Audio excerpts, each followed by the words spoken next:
오늘 말씀은 미가서 7장 7절에서 8절 말씀입니다. 미가서 7장 7절에서 8절 말씀. 우리 모두 한 목소리로 함께 읽습니다. 오직 나는 여호와를 우러러보며 나를 구원하시는 하나님을 바라보나니 나의 하나님이 나에게 귀를 기울이시리로다. 나의 대적이여 나로 말미암아 기뻐하지 말지어다. 나는 엎드려질지라도 일어날 것이요 어두운 데에 있을지라도 앉을지라도 여호와께서 나의 빛이 되실 것이미로다. 아멘. 할렐루야. 우리 한 주 동안 평안하셨습니까? 우리는 지난주까지 우리 여름 행사 다 마쳤습니다. 우리 중고등부 수련회 끝나고 또 지방연합 우리 유초동부 여름성경학교가 끝나고 우리 지난 주일부터 월요일까지 우리가 섬기고 있는 국내 우리 동역교회를 초청하셔서 1박 2일 동안 동역교회 초청 행사를 잘 마쳤습니다. 다시 한번 이를 위해서 기도해 주시고 또 참여하시고 또 애쓰시고 또 물질로 후원하시는 모든 분들 주님의 이름으로 축복하고 감사합니다. 정말 하나님이 기뻐하시는 또 귀한 섬김의 사역이었다라는 생각을 하게 되어지죠. 우리 교사들도 정말 많이 힘들었을 것 같아요. 우리 참여하시고 또 수련회를 또 가서 몇 박 며칠 동안 또 아이들 챙기고 함께 은혜 나누는 일들이 좀 쉽지가 않거든요. 또 속장님들도 우리 동역교회 후원하는 목사님 가족들 또 잘 챙기시냐고 많이 힘드셨을 텐데 우리의 모든 것들은 우리 땅에서의 상급이 아니라 우리의 섬김과 우리의 모든 것들은 하늘에서 해같이 빛나는 줄 믿습니다. 하늘의 상급이 있음을 기억하시고 또 더 많은 귀한 섬김, 은혜가 또 우리 중환환교회 가운데 또 여러분 섬기는 교회 가운데에 있기를 주님으로 축복합니다.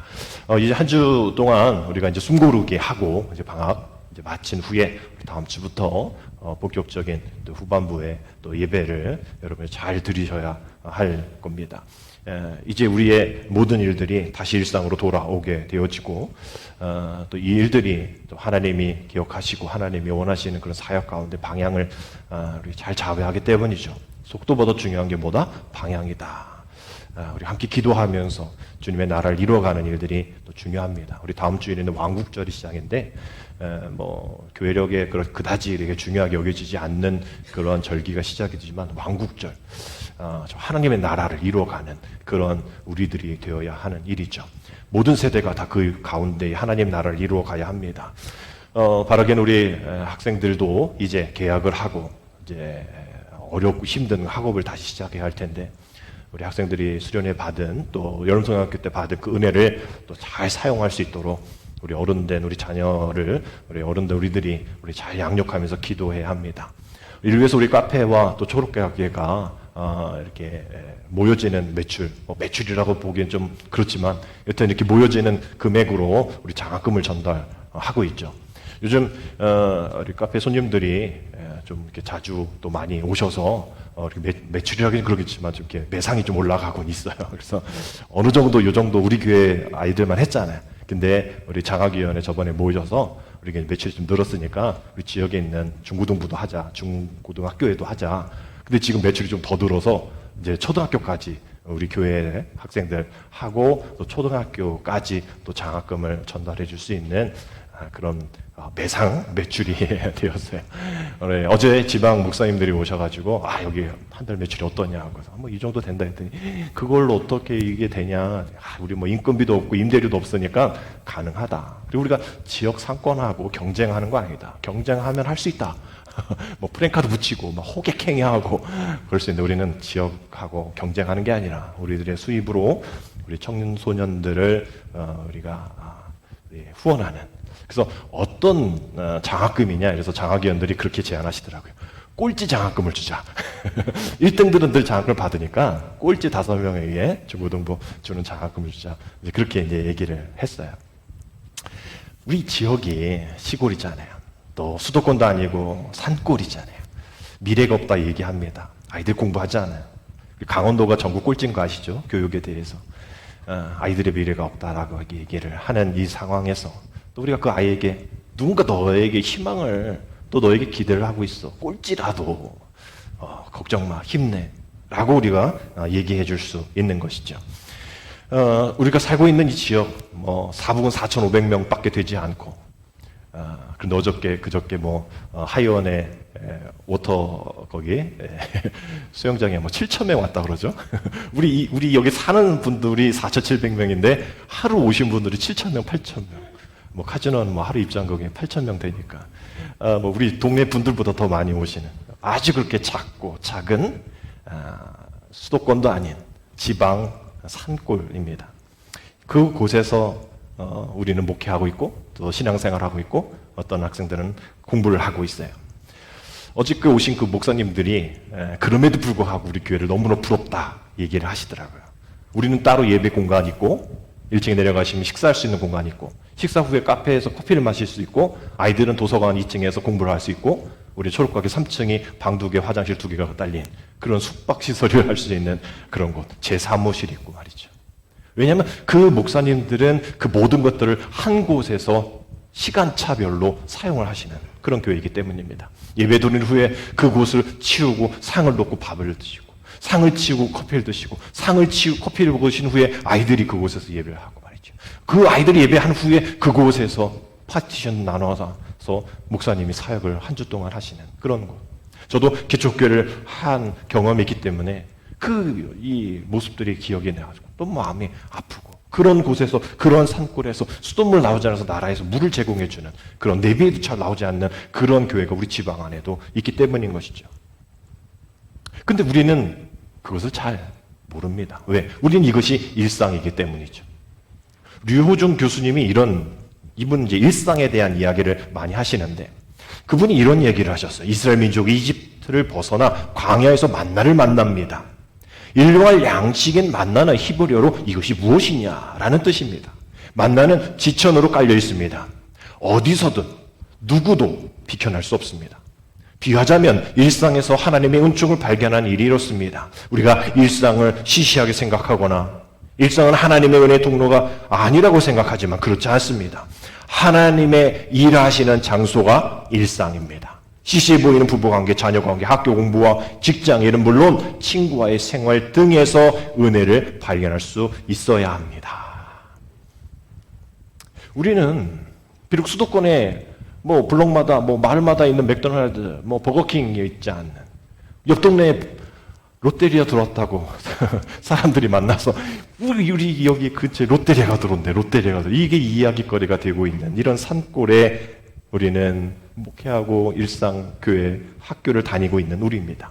그러나 오늘 여기 있는 이 목사님, 류 목사님의 말씀처럼, 류 교수님 말씀처럼 하나님이 일하시는 그곳이 하나님이 일하시는 장소가 일상이 된다라는 이 말이 이 산골에 맥도날드 버거킹이 없는 이 산골에도 하나님이 일하시면 그 일상이 바로 하나님의 은혜의 사역이 있는 그런 곳임을 우리는 깨달을 때에 하나님이 우리에게 격려해 주시고 우리가 아무것도 아닌 것 같은 이 일상이 얼마나 감사한지 하나님 앞에 받은 것 감사로 얻으면 버릴 것 하나도 없다라는 그 말씀처럼 우리는 이 일상이 하나님의 감사함으로 그 일상을 바라보면 그 하나님이 일하시는 일상, 그 장소가 우리에게 은혜가 되고 감사가 되는 줄 믿습니다.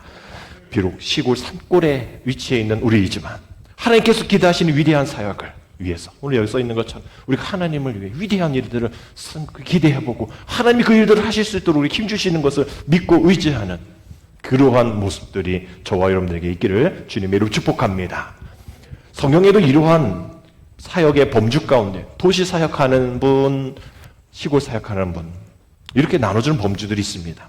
오늘 우리가 읽은 이 미가 선지자는 한 인물과 같은 시대에 활동했던 그러한 선지자입니다. 누구냐 하면 미가 하면 이사야 선지자를 떠올려야 돼요.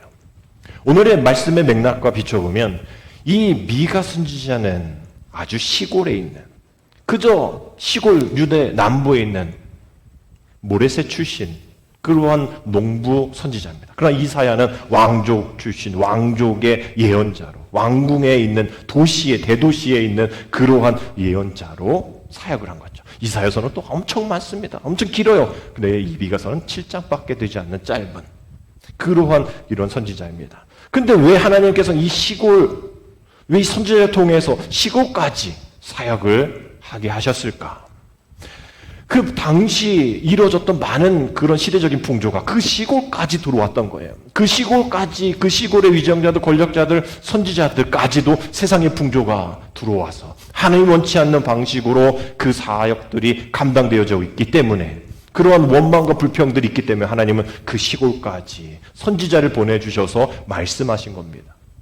이 산골 시골에 우리 충만한 교회가 있어야 하는 이유는 바로 그러한 이유와 똑같은 것이죠. 이곳도 비록 도시 아니지만 이곳도 하나님의 은혜가 절실히 필요한 그러한 장소이기 때문입니다. 아멘. 그래서 도시교회 목회자도 필요하지만 이 산골에 있는 목회자, 사역, 또 섬김에 있는 모든 우리의 헌신을 하는 평신도들이 필요하다라는 것이죠. 이렇게 시골 선지자이니까 도시에서 목회하는 도시적인 그런 일들 가운데 익숙했던 그 선지자들과 다르게, 미가의 오늘 여러분 집에 가셔서 7장까지 한번 정독을 꼭 해보십시오. 뭔가 다릅니다. 다른 선지자들과 영적인 통찰력이 좀 날카로워요. 아마 시골에서 다른 어떤 것에 영향을 받지 않고 어떤 하나님의 말씀, 또 그 하나님의 대언의 그 은혜의 말씀을 가감 없이, 자기 경험 없이, 익숙함 없이, 물듦이 없이 이야기하는 것이기 때문에 이러한 영적인 통찰력을 가진 그러한 선지자가 아닌가라는 생각을 하게 됩니다. 이 미가의 선지자를 통하여서 하나님이 역사하실 때에 하나님의 심판하심이 이제 이 이스라엘 백성 가운데 있을 때에 미가 선지자는 늘 얘기하는 겁니다. 이제 하나님의 백성이라고 여기는 너희들 하나님의 기준에 벗어났으니 이제 하나님께 돌아오지 아니하면 하나님이 멸망시킬 거다. 이 아수르의 이 침략, 이것이 그냥 어떤 세상적인 풍조가 아니라 하나님께서 이스라엘 백성들을 지금 심판하시는 것이다라고 이야기하는 그런 미가 선지자의 얘기를 사람들은 듣지 않아요. 그래서 미가서를 쭉 읽다 보면 이 두 가지가 늘 왔다 갔다 합니다. 악담이 있고 덕담이 있는 거예요. 악담을 들을 수밖에 없는 사람은 많겠죠. 덕담을 들을 수 있는 사람은 작습니다. 찾고 찾아도 덕담을 듣는 사람이 별로 없어요. 그러나 하나님의 계획은 이 덕담을 듣는 사람을 통하여서 이 악담을 듣는 그 모든 사람들을 하나님 은혜 가운데에 포함시키고 그 하나님의 구원의 은혜로 같이 이끌어가는 그런 모습으로 나아가고 있는 것을 발견하게 됩니다.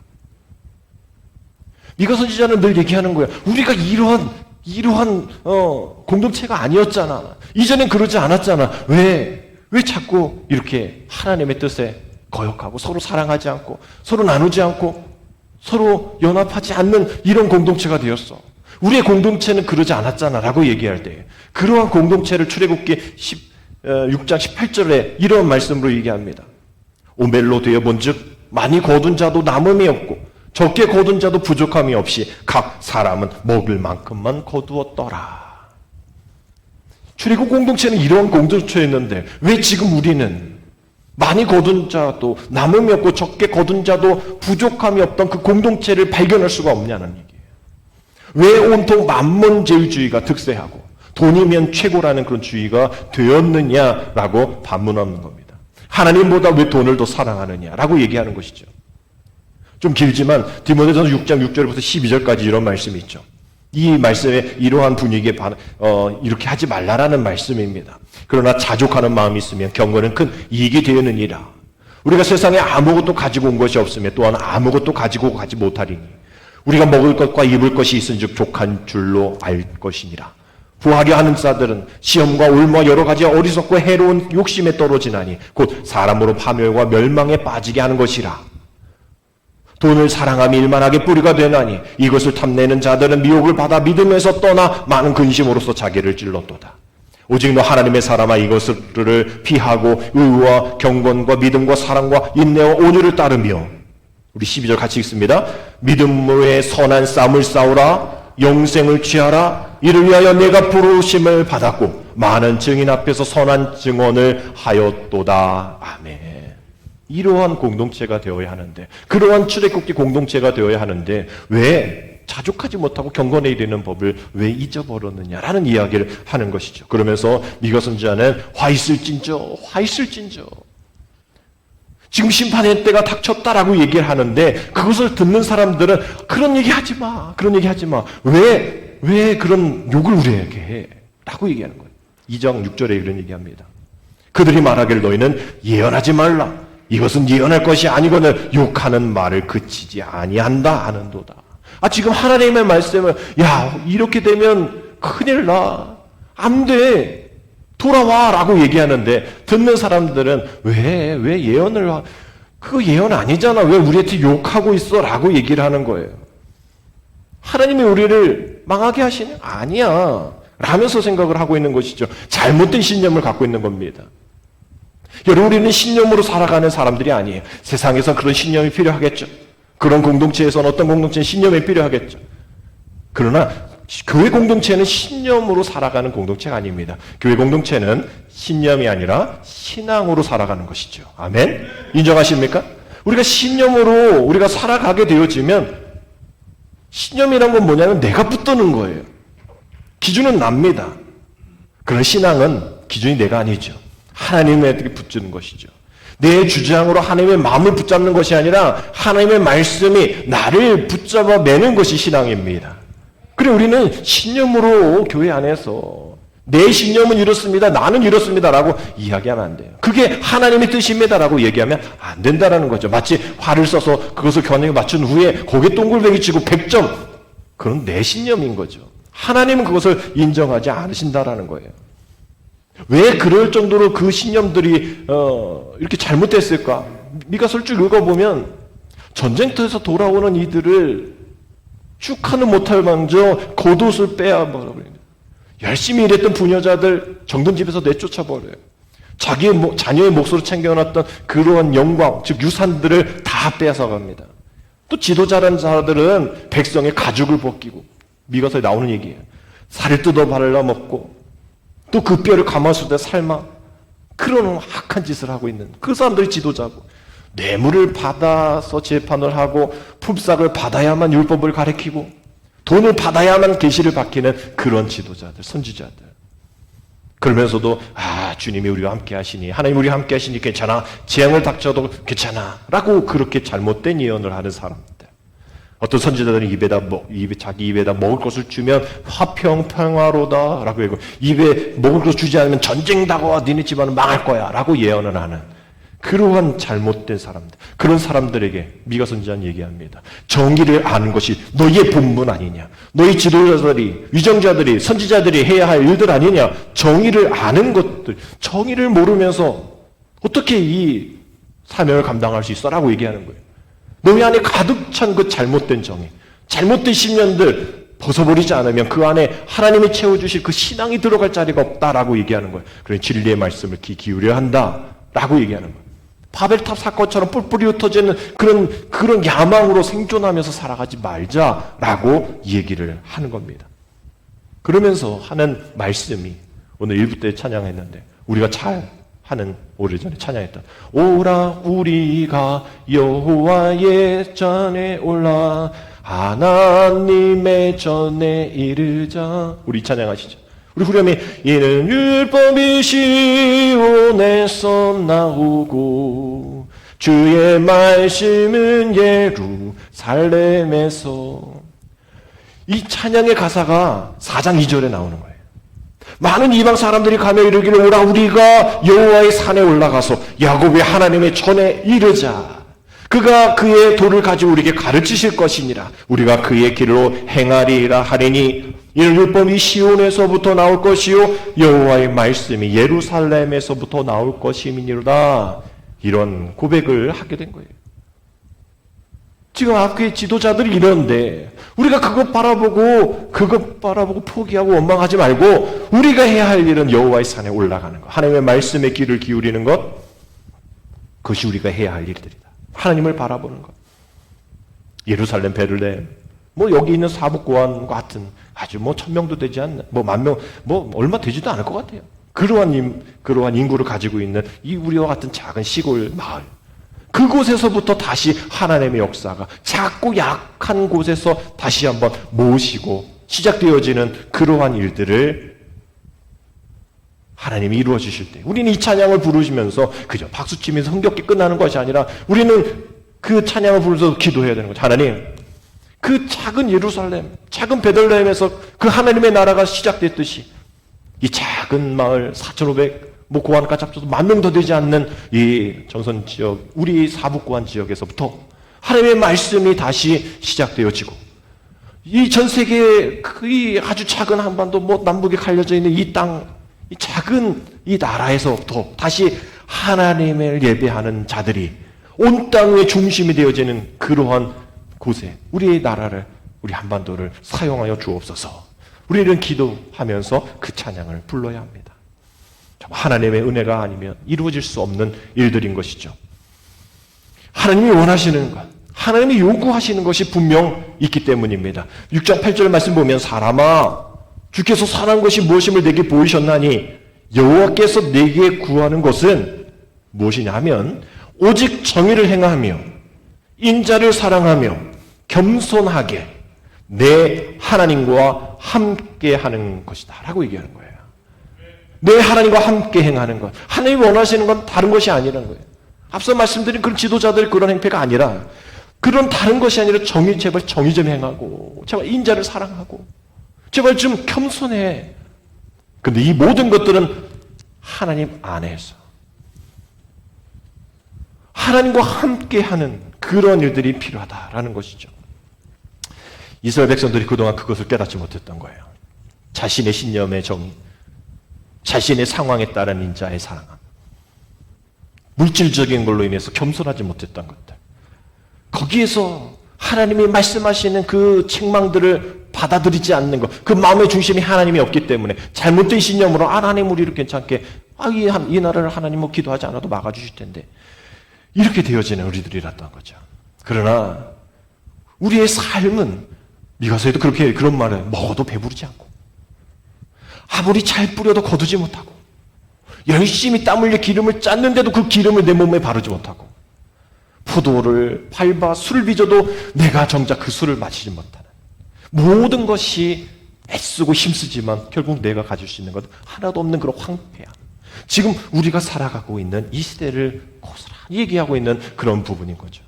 그러면서 오늘 7장에 들어와서 이 미가가 얘기하는 것이 재앙이다, 재앙이다. 하나님의 의를, 그런 뜻을 따라가는 사람들을 찾아볼 수가 없다라고 얘기를 하는 거예요.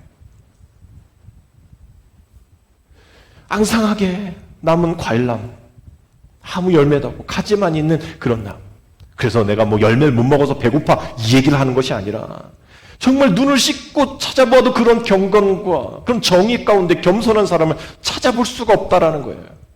내가 볼 수 있는 그런 사람들은 대부분 사람을 죽이려고 숨어서 기다리는 사람들, 이웃을 올가매에 걸어서 잡으려는 사람들, 악한 일을 하는데 이력이 난 사람들, 탐욕에 있는 관리인들, 돈에 매수된 재판관들, 사리사욕을 채운 권력자들밖에 보이지 않아. 그래서 그들 중에도 그래도 좀 선한 사람을 찾아봤는데 쓸모없는 잡초와 같은 그런 사람, 그 중에서도 가장 정직한 자라 할지라도 가시나무 울타리보다 더 고약한 존재밖에 없어 라고 고백을 하고 있어요. 이것이 뿌리까지 썩어버린 이스라엘의 현 주소였다는 거죠. 당시에 참담한 그러한 모습이었던 겁니다.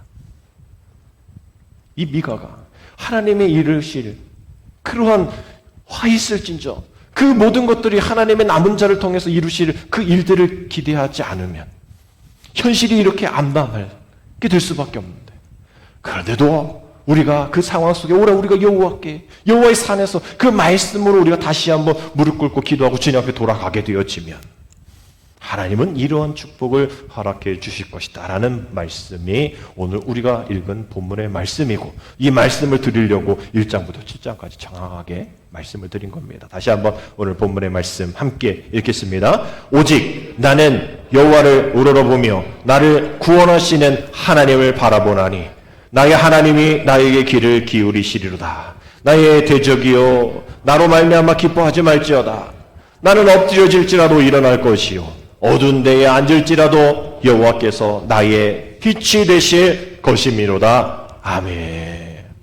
8절의 말씀이 아주 당당하지 않아요? 야야야 세상 사람들아, 우리가 잘 안 된다고, 신뢰도가 떨어졌다고, 별거 아닌 것 같다 할지라도 니네들 기대하지 않는다고 해서 너희들 기뻐하지 마. 우리는 엎드려질 수 있어. 그러나 일어날 거야.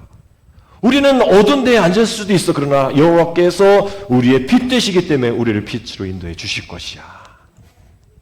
결론 내지만 하나님이 결론이야. 복음만이 결론이야 라고 얘기하는 겁니다. 오늘 본문의 오늘 제목, 설교 제목 다시 한번 읽어보겠습니다. 다시 일어나 빛 되신 주를 보라. 아멘. 다시 일어나 빛 되신 주님을 봐야 한다라는 것이죠. 다른 거 바라보면 안 되는 거예요. 미가는 대적자들로부터 어떤 소리를 들었냐면 내 하나님이 어디 있냐? 너의 하나님이 어디 있냐? 따져 묻습니다. 그런데 불구하고 그 소리 듣지 않아요. 하나님만 바라봅니다. 하나님의 음성만 듣습니다.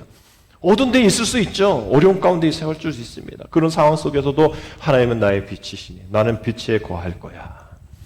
결국 앞서 말씀드린 미가서는 1장에 애통한 또 그러한 어려움 가운데 악담으로 시작되지만 마지막 7장은 찬양으로 끝납니다. 덕담으로 끝나요.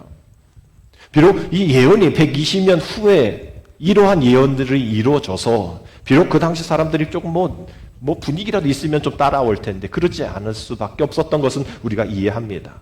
마치 이 시대를 살아가는 것처럼 하나님이 이 교회에 희망을 갖고 계실까? 과연 교회가 회복할 수 있을까? 우리는 그거에 대해서 아무것도 모르고 안 될 것 같지만 그래서 우리는 하나님의 행하실 일들을 기대하지 않고 하나님을 향한 경외심을 잃어버리며 하나님을 두려워하지도 않는 우리 신념만 가지고 있는 우리들의 모습이 바로 이 당시 이스라엘 백성들과 뭐가 다를까라는 생각을 하게 되어지는 거죠. 문제는 적당한 타협입니다. 정말 신앙생활할 때 가장 경계해야 될 것이 타협이란 거예요. 특히 자신과의 타협이 정말 문제가 많습니다. 일단 타협하고 나면 적당하게 하기 때문인 것이죠. 적당한 타협은 우리 그리스도인들이 가장 빠지기 쉬운 그런 함정이에요. 적당한 선에서 이렇게 이루어지는 타협은 나중에 하나님 우리를 크게 쓰실 때에 큰 전쟁에서 패할 수밖에 없는 실마리를 제공하게 되어지는 겁니다. 우리 날마다 선한 싸움 하냐 지쳤죠. 마음이 힘듭니다. 마음의 싸움을 멈추고 싶은데 그게 되어지지 않아서 오라 나는 곤고한 자로다 이 사망에서 누가 나를 건져낼까라고 그 사도 바울의 그런 몸부림이 우리에게 있어요. 그럴 때 우리는 어떤 타협을 하게 되면 이 정도면 됐지. 나 정도면 됐지. 우리 교회 정도면 됐지라고 타협해버리는 거예요. 영적 세계를 모르는 세상 사람들은 그것을 부추깁니다. 야, 뭐 굳이 그렇게 해. 야, 내가 아는 교회 누구도 그렇게 하지 않아. 괜찮아. 무슨 선한 싸움은 매일 싸우냐. 그냥 싸울 때 싸워. 지금은 괜찮아. 적당히 해라고 충고합니다. 적당히 하라는 말이 아주 쉬운 해결책처럼 들려요. 그러나 적당히 할 수 있는 신앙생활은 하나도 없습니다. 만약에 주님이 적당히 십자가를 지셨다면 돌아가시지 않았겠죠. 주님도 그렇게 적당하게 구원을 이루지 않으셨어요. 하나님도 적당하게 하셨다면 예수님을 보내시지 않았겠죠. 우리 신앙생활은 적당함이란 없습니다. 타협이란 것이 없다라는 말씀이죠. 이 정도 하면 됐지. 뭐 얼마나 더 해야 해요. 우리는 이 얼마나 더 해야 해라는 말이 나오면 하나님 앞에 나오면 안 되는 거예요. 우리가 따져 물을 수 있다. 하나님 내가 얼마나 더 해야 돼요. 이 정도면 됐죠. 아니 나의 타협은 그나마 그렇게 될 수 있지만 하나님과 타협하려고 하면서 이런 얘기하면 안 되는 것이죠. 내가 적당한 선에 양보하지 않았습니까? 내가 적당한 선에 하나님과 지금 타협하고 있는 거 아니에요. 지금 뭐 노사분교, 노사 타협하는 거 아니잖아요 지금. 왜 하나님을 왜 노사 개념으로 우리가 보고 있습니까? 우리가 그런 타협할 존재가 아니라니까요. 우리는 적당한 타협을 주님 앞에 제한할 그러한 존재가 우리는 아닌데. 마치 우리가 하나님과 타협할 수 있는 그런 사람처럼 이 정도 하면 됐죠? 라고 얘기하는 거예요. 미가가 하나님의 심판을 내다보면 통곡하고 있는데 사람들은 지금 하나님과 자기 자신과 타협을 하고 있는 거예요. 우물쭈물 되어지고 있는 그런 상황 속에 무겁게 받아들이지 않고 있는 그 모습을 보면서 미가 너무나 마음이 아픈 거예요. 죄를 인식해야 되는데 그 결과는 화일슬진저인데 왜 그 장애물을 뛰어넘지 못하고 왜 세상 것 다 들어버리며 왜 길을 막지 않고 하나님 앞에 나가지 못할까? 지난주에 이상원 변호사 우영 끝났죠? 이제 뭐 보나? 시청률이 0.9% 시작해서 17.5%에 끝났잖아요. 장애를 갖고 있는 한 여인이 그 많은 사람들의 그 장애에 대한 손가락질을 편견을 듣지 않으려고 헤드폰 쓰면서 자기 일을 꿋꿋하게 누구보다 더 열심히 해나가는 그런 모습 많은 사람들이 감동받았다. 이런 새로운 이러한 이 장애에 대한 그런 부분들을 좀 따뜻하게 다가가게 해 주었다. 아주 좋은 드라마다라고 얘기를 해서 0.9부터 시작했는데 마지막 17.5% 대단한 그 시청률이잖아요. 세상의 드라마도 그러한 감동사 가운데 사람들이 시청을 합니다. 그러나 우리는 그 드라마보다 더 다이나믹한 구원의 드라마가 있잖아요. 하나님이 아들이 되어셔서 이 땅 가운데 오지 않으셔도 되는데 적당한 타협 가운데 있는 우리들에게 적당하게 타협하지 않냐고 우리 가운데 오신 그 하나님의 은혜. 장애물이 있는데 그 모든 장애물을 대신 져주시고 우리를 위해서 드라마틱한 그러한 드라마를 써가신 그 주님이 우리에게 요청하시는 거 다른 아니잖아요. 다른 건 아니잖아요. 우리가 쓰러질 때마다 다시 일어나라고. 우리가 어두운 곳에 있을 때마다 그곳이 어두운 곳 아니야. 내가 있으면 빛이 돼. 빛의 사람으로 그 정체성으로 살아가야 돼. 라고 얘기하는 것. 결국은 이 미가서가 이야기하는 것. 이 미가서가 우리에게 주는 기쁨과 희망은 무엇이냐면 그 어둠 속에서도 우리 믿음의 크리스찬들의 정체성을 발견할 수 있다는 것. 너는 하나님의 사람이야. 너는 하나님의 백성이야. 너는 하나님의 자녀야. 라고. 다른 것 신경 쓰지 마. 듣지 마. 하나님이 어디 있냐라고 너는 왜 이따위 하냐고 적당히 타협해라고 얘기하는 거 듣지 마. 귀를 막아. 누군가 너에게 원망하고 누군가 너에게 저주를 붓고 누군가 어떤 사람의 그 잘못된 것을 얘기할 때 너가 듣는 것에 종차점이 되어야 돼. 전달하지 마. 그걸로 인해서 마음 가운데 주지 마. 상처 받지 마. 왜 받으려고 해? 받지도 마. 뭐 좋은 것도 아닌데 왜 받아? 받지 마. 상처도 받지 마. 그냥 거기서 끝내. 종차점. 모든 것을 다 하나님이 하시겠지. 하나님이 하시겠지. 하나님이 이끌어 주시겠지. 남은 자들로만 살아가면 되겠지. 라고 생각만 하면 돼. 라고 얘기하는 것이 이 미가서인 거예요. 그래서 하나님이 우리에게 남은 자들 그래 몇 있구나. 야 나가서 총알바지가 돼. 라고 이야기하자. 난 여기 구석에서 그냥 숨어 있은 게 아니에요. 우리 하나님은 2장 13절에서 이렇게 말씀하십니다. 우리 같이 읽겠습니다. 길을 여는 자가 그들 앞에 올라가고 그들은 길을 열어 성문에 이르러서는 그리로 나아갈 것이며 그들의 왕이 앞서가며 여호와께서는 선두로 가시노다. 아멘. 여호와께서 선두로 가시는 우리 대장 되신 주님께서 우리 삶에 우리를 대신해서 싸워주실 것이란 말이에요. 그러니 우리는 일어나야죠. 우리는 빛 가운데 서야죠. 왜 좌절하고 적당히 타협합니까? 교회 다니면 어려운 일이 없어요? 병 안 납니까? 코로나 안 걸리나요? 안 망하나요? 안 떨어지나요? 많이 떨어지죠. 많이 망하기도 하고 아프기도 하죠. 정말 이 독실한 크리스찬인 진태현이었나요? 그분 박시현 그분이 유산을 많이 한 후에 정말 독실한 크리스찬인데 막 영상에도 많이 나오는. 근데 이제 이 3주 정도 출산 남겨놓고 병원에 갔더니 심장이 뛰지 않는다. 그래서 이런 슬픈 소식을 전합니다. 라면서 이제 글을 올린 게 있었어요. 그러면서 거기 그렇게 썼습니다. 나는 하나님을 믿는 사람입니다. 뭐 그렇게 시작해요. 나는 하나님을 믿는 사람입니다. 너무나 가슴 아픕니다. 눈물이 너무나 차오릅니다. 그러나 오늘까지 눈물을 흘리겠습니다. 다 은혜입니다. 괜찮습니다. 부디 이 일로 인해서 마음 아프고 육신으로 힘든 우리 아내에게 이상한 비방의 걸 하지 마시고 따뜻한 격려해 주세요. 나는 하나님을 믿는 사람입니다. 하나님을 믿는 사람이라면 어떻게 3번이나 유산을 해요? 아니 어떻게 9달까지 해서 이제 몇 주만 있으면 아기가 나오는 그런 상황에 아이가 죽습니까? 하나님을 믿는 사람이라면 또 정말 믿음 생활 잘하고 그렇게 공식적으로 나는 하나님의 사람이다 얘기하면서 또 입양까지도 하고 막 그랬던 우리 탤런트인데 연예인인데 더 잘 돼야죠. 그런데도 고난은 하나님의 쓰시는 귀한 도구이라는 것을 보여주고 있는 것이죠. 우리의 정체성은 고난이에요. 고난이 없으면 우리의 정체성을 설명할 길이 없습니다. 주님의 십자가가 우리의 정체성이듯이. 고난이 있다고 왜 나만 겪는 고난이냐고 불평하지 마세요. 그 찬양이 있듯이. 넘지 못할 산이 있거든. 주님께 맡기세요. 그 찬양이 있듯이.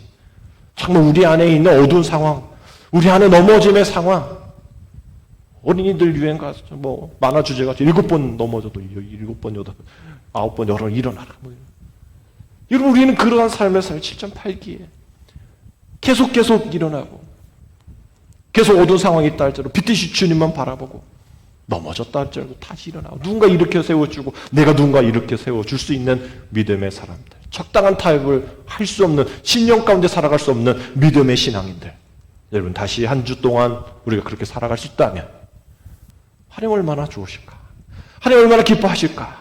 다시 선두에 서셔서 애쓰실 때에 그럼에도 불구하고 쫓아오는, 그럼에도 불구하고 일어서려고 하는 우리들을 바라보시면 얼마나 주님 대견해 하실까. 여러분 한 주도 할 수 있는 많은 적당한 타협 여러분 다 내려놓으시고 오직 주님만 바라보시면서, 하나님만 바라보시면서 여호와의 산에 올라가자, 말씀 앞에 나아가자, 주님만 바라보자. 그리하여 우리가 다시 일어나고 다시 빛 가운데 거하는 우리가 되어서 세상 사람들의 말에 귀를 기울이지 않고 오직 하나님의 말씀에 귀 기울이는, 그래서 승리하는 저와 여러분 되시기를 주님의 이름으로 축복합니다. 기도드립니다. 하나님, 우리의 어둠은 우리의 어리석음과 죄로 인한 것이며 주님이 주시는 밝은 빛은 우리를 불쌍히 여기신 하나님의 은혜임을 기억합니다. 기도에 귀 기울이시는 하나님을 바라볼 때 한 주도 소망을 발견하게 하여 주시고, 그리하여 다시 일어나 오직 하나님을 바라보는 빛 가운데 거한 우리에게 다시 한번 믿음의 노래, 소망의 노래가 항상 우리의 입속에, 우리의 주변에 흘러넘칠 수 있도록 하나님 인도하여 주옵소서. 예수님의 이름으로 감사하며 기도드립니다. 아멘.